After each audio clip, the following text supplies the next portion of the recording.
Hello everyone, welcome back to your channel Arogyam with Swati. इस channel का main focus आरोग्यम है और ये आरोग्यम हमें physical exercise, breathing practice, food, nutrition और अल्टरनेट थेरेपी के द्वारा मिल सकता है। आपको इस चैनल्स में ऐसे ही वीडियोस मिलेंगे जिससे हमारे आरोग्यम की वृद्धि हो, उसको मेंटेन रखा जा सके। तो बने रहिए हमारे चैनल्स के साथ, और आपको लगता है कि आप ये चैनल और ये वीडियोस किसी के साथ शेयर कर सकते हैं तो शेयर करें, और अगर आपको पसंद आता है तो इसे लाइक करें। आज का हमारा टॉपिक है प्रोटीन। ये हम सब जानते हैं कि protein, fat, carbohydrates, vitamin, minerals हमारे हेल्थ, हमारी बॉडी के लिए कितना इंपॉर्टेंट न्यूट्रिएंट है। लेकिन फैट एंड कार्बोहाइड्रेट ये सब हमारे बॉडी को शक्ति प्रदान करते हैं, उसमें ताप पैदा करते हैं, एनर्जी देते हैं। लेकिन प्रोटीन तो शरीर को ही बनाता है, इसलिए प्रोटीन की भूमिका सबसे ज़्यादा है, सबसे महत्वपूर्ण है। प्रोटीन बॉडी की ग्रोथ और डेवलपमेंट में बहुत ज़्यादा सहायक होता है। इसके अलावा ये जो डैमेज हुई सेल्स एंड टिश्यूज़ होते हैं उनको रिपेयर करता है, और इसके अलावा ये skin enzymes, growth of hormones, bones को स्ट्रॉन्ग करने में इसकी बहुत अहम भूमिका रहती है। एक नॉर्मल, एक औसतन अगर बात की जाए तो एक एवरेज आदमी को या एक एवरेज पर्सन को around 45 to 60 gram of protein की आवश्यकता होती है।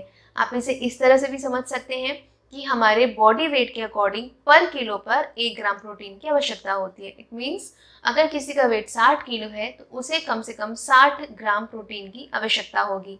लेकिन इसका मतलब ये नहीं है कि किसी का 80 किलो वजन या 90 केजी वेट है तो उसे 90 ग्राम प्रोटीन की आवश्यकता होगी। वो फिर प्रोटीन की मात्रा ज़्यादा होने पे भी उनको परेशानी हो सकती है। तो इतना मान के चलना है कि 45 to 60 ग्राम ऑफ प्रोटीन हमें लेना होता है पर डे। लेकिन इसकी आवश्यकता बढ़ जाती है किसके लिए? जो बढ़ते हुए बच्चे हैं या फिर जो प्रेग्नेंट वुमेन्स हैं, लैक्टेटिंग वुमेन है, उन्हें प्रोटीन की मात्रा नॉर्मल औसतन व्यक्ति की जो डाइट है उससे ज़्यादा लेना होता है। एक प्रेग्नेंट वुमेन को इसलिए क्योंकि वो एक अंदर गर्भ में एक शिशु को पाल रही है जिसके शरीर निर्माण हो रहा है अभी, उसके लिए प्रोटीन जो है वो अहम भूमिका निभाएगा उसके शरीर के निर्माण में, उसके सेल्स एंड ग्रोथ, उनके सेल्स एंड टिश्यूज़ के ग्रोथ में। तो ये हम सब जानते हैं कि प्रोटीन हमें दाल, चना, इन सब से मिलता है। लेकिन हो सकता है, मुझे ऐसा लगा कुछ रिसर्च के थ्रू, कि शायद हम वेजिटेरियंस को इतना ज़्यादा भी नॉलेज नहीं है, या हम जानकर भी उसको इग्नोर कर रहे हैं और उसे अपनी डाइट में शामिल नहीं कर रहे हैं, जो कि हमारे लिए बहुत ज़्यादा आवश्यक है। Protein mainly 2 types of protein होते हैं, या ये मान सकते हैं कि प्रोटीन के सोर्सेस 2 तरह के होते हैं, animal protein and plant based protein. Animal protein में fish, eggs, chickens and dairy products, ये सारा एनिमल प्रोटीन कहलाता है। डेयरी प्रोडक्ट में भी दूध, मक्खन, दही, घी, ये सब आपका एनिमल प्रोटीन के अंतर्गत आएगा। प्लांट प्रोटीन में वो चीज़ें आती हैं जो कि प्लांट बेस्ड होती हैं, जैसे seeds, nuts, cereals, lentils, pulses, ये सारा कुछ प्लांट बेस्ड प्रोटीन हो जाता है।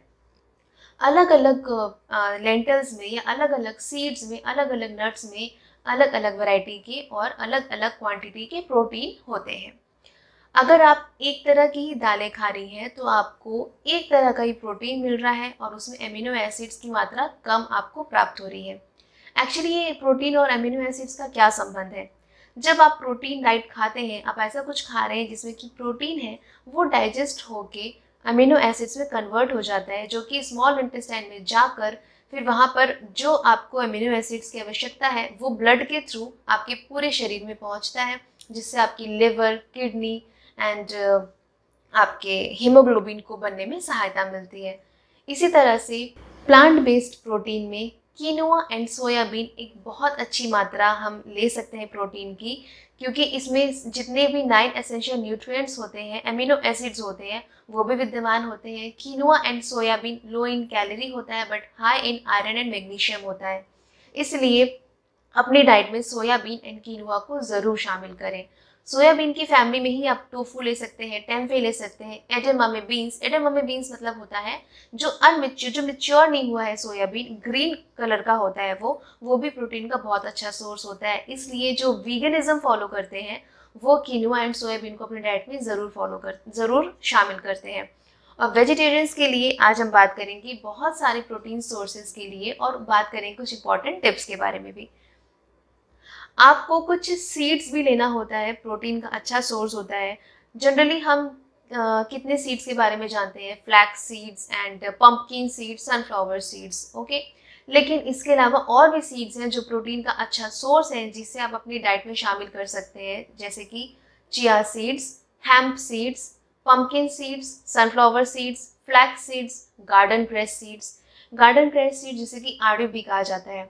आप इन सब सीड्स में एंटीऑक्सीडेंट्स की मात्रा भी होती है, हाई इन कैल्शियम होता है, हाई इन आयरन होता है, और प्रोटीन की भी मात्रा करीब 7 to 8% होती है, आई मीन 7 to 8 ग्राम होती है।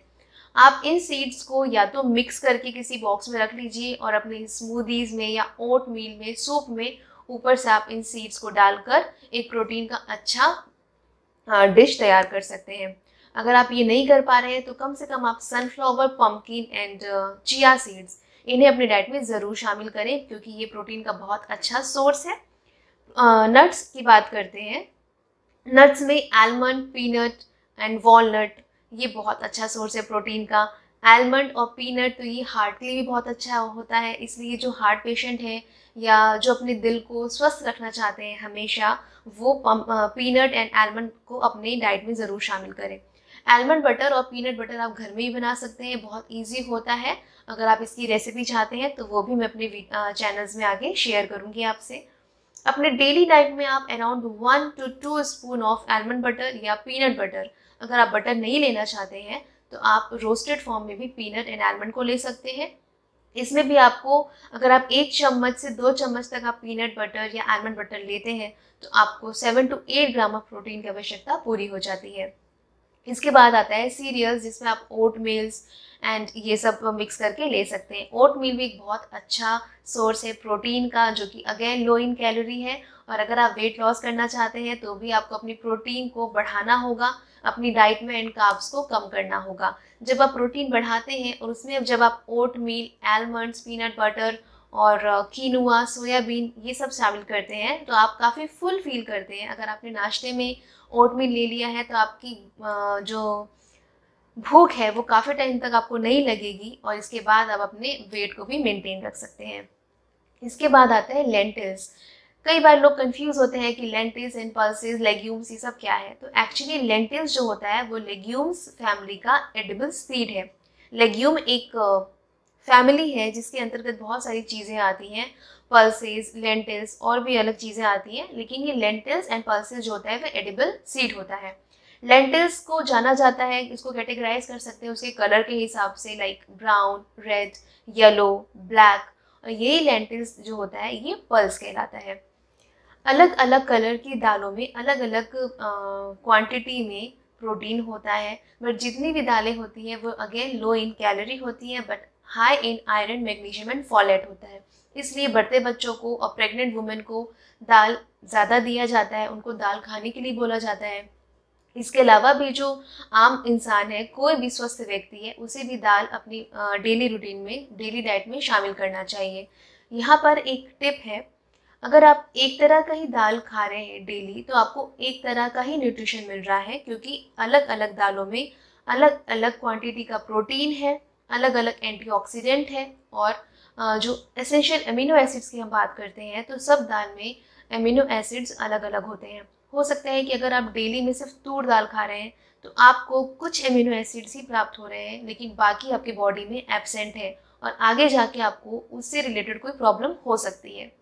इसलिए मेरी रिसर्च ये कहती है, या मैं जो खुद भी अभी प्रैक्टिकली उसको फॉलो कर रही हूँ और अपनी लाइफ स्टाइल में और अपने हेल्थ में उसका डिफरेंस देख रही हूँ, तो इस वजह से मैं आपको कहना चाहूँगी कि आप अपनी डेली रूटीन में दिनों दिन अलग अलग दाल को ट्राई करिए। कभी आप तूर दाल खा रहे हैं तो कभी आप मसूर दाल खाइए, कभी चना दाल खाइए, कभी छिलके वाली मूंग दाल, कभी बिना छिलके वाली मूंग दाल, कभी मटर को आप बॉईल करके खा लीजिए, या फिर रेड लेंटिल्स होते हैं उनको लीजिए। तो इस तरह से आप सारी दाल को अपने घर में रखिए, सिर्फ किसी एक लेंटिल्स पे आपको स्टक होके नहीं रहना है। और ऐसा नहीं है कि आपके घर में सिर्फ तूर दाल या सिर्फ मूंग दाल का ही स्टॉक है, बाकी कोई दाल आप यूज़ नहीं करते हो, उसे अपनी डाइट में शामिल नहीं करते हो, तो आप थोड़ी थोड़ी मात्रा में सारी दालों को रखें और या तो आप उसको कभी मिक्स करके बनाएं या फिर आप अलग अलग दिन में अलग अलग दाल को ट्राई करें। तो इस तरीके से प्रोटीन को जो है वो अपनी मात्रा में ज़्यादा शामिल करना है। प्रोटीन डाइट आपको ज़रूर लेनी है।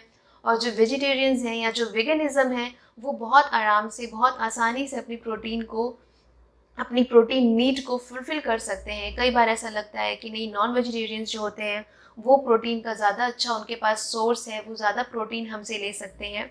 तो ऐसा नहीं है। आज मैंने आपको जितना प्रोटीन के सोर्सेज बताए हैं, आप इसे अपनी डाइट में ज़रूर शामिल करें और आप इसका फ़र्क अपने आप में देखेंगे, अपनी एनर्जी में देखेंगे।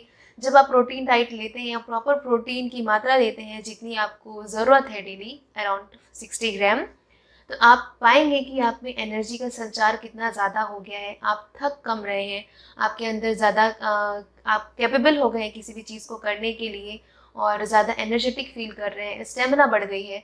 बट आपको कुछ चीज़ों को चेंज करना पड़ेगा अपनी डेली रूटीन में, अपनी डाइट में।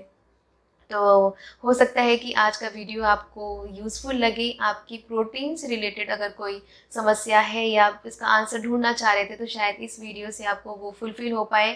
तो बने रहिए हमारे साथ। नमस्कार।